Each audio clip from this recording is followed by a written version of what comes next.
অতিরিক্ত ২৭,০০০ কোটি টাকার মেগা বাজেট।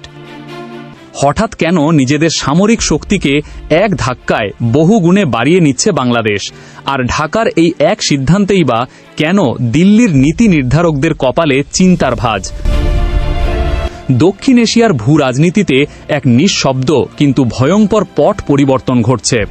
২০২৫ এবং ২০২৬ অর্থ বছরে নিয়মিত প্রতিরক্ষা বাজেটের বাইরে শুধুমাত্র অত্যাধুনিক সামরিক সরঞ্জাম কেনার জন্যই অতিরিক্ত ২৭,০০০ কোটি টাকার একটি বিশাল প্রস্তাব সামনে এনেছে প্রতিরক্ষা মন্ত্রণালয়।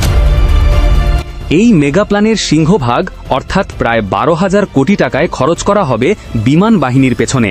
কেনা হচ্ছে দূরপাল্লার রাডার, অ্যান্টিড্রোন প্রযুক্তি, বিধ্বংসী অ্যাটাক হেলিকপ্টার এবং অত্যাধুনিক মাল্টিরোল ফাইটার জেট।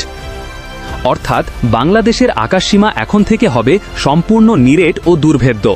শুধুমাত্র আকাশেই নয়, সমুদ্রেও আধিপত্য বাড়াতে দেশীয় শিপইয়ার্ডেই তৈরি হচ্ছে ৪টি বিশাল টহল জাহাজ। সেই সাথে শক্তিশালী করা হচ্ছে পেকুয়া সাবমেরিন ঘাঁটি, আর স্থলবাহিনীর জন্য বরাদ্দ করা হয়েছে প্রায় ১০,০০০ কোটি টাকা, যার মূল লক্ষ্য যে কোনো বহিঃশত্রুর আক্রমণ ঠেকাতে একটি বিশ্বাসযোগ্য প্রতিরোধ সক্ষমতা গড়ে তোলা। কিন্তু আসল গেম চেঞ্জার লুকিয়ে আছে অন্য জায়গায়। বাংলাদেশ এখন শুধু বিদেশি অস্ত্র কিনছে না, বরং নিজস্ব প্রতিরক্ষা শিল্প করতে ১৫০০ কোটি টাকারও বেশি আলাদা করে রাখছে। সামরিক বিশ্লেষকদের মতে বঙ্গোপসাগর ও সীমান্তবর্তী আকাশে বাংলাদেশের এই দীর্ঘমেয়াদী কৌশলগত অবস্থান পুরো দক্ষিণ এশিয়ার শক্তির ভারসাম্য ও সমীকরণ বদলে দিতে পারে। আর ঠিক এই কারণেই ঢাকা থেকে চোখ সরাচ্ছে না দিল্লির প্রতিরক্ষা মহল।